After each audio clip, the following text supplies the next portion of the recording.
আসসালামু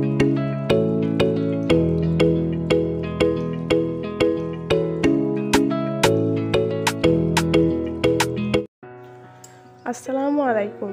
নতুন রান্নাঘর চ্যানেল থেকে সকলকে শুভেচ্ছা। আজ আমি করলা আলু ভাজা রেসিপি করে দেখাবো। তো দেখে নিন আমি কিভাবে তৈরি করছি।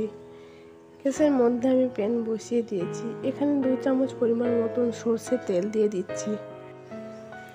এখানে পেঁয়াজ কুচি, করলা, আলু সব আমি একসঙ্গে দিয়ে দিচ্ছি। খুব সহজভাবে এই রেসিপিটা করা যায়। প্রথম থেকে শেষ পর্যন্ত স্কিপ না করে দেখুন।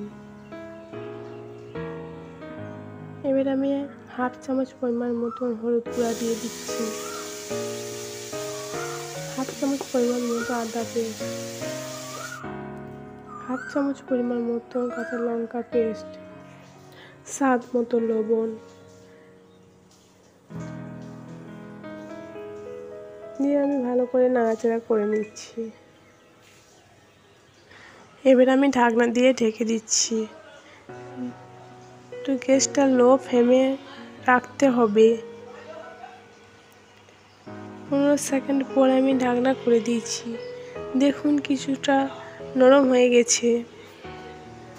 এখানে আমি জল ব্যবহার করিনি। তো এইভাবে আমি 5 থেকে 10 মিনিট পর্যন্ত আমি নাড়াচাড়া করেছি। দেখুন খুব সুন্দর ভাজা হয়ে গেছে। আলু করলা দেখুন গলে যায়নি।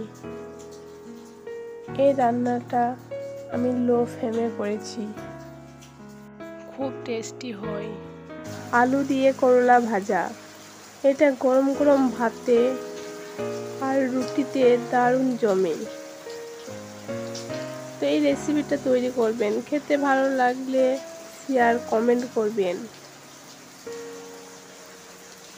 আর আমার রেসিপিগুলো যদি আপনাদের ভালো লাগে তো আমাকে এগিয়ে যেতে সাপোর্ট করবেন।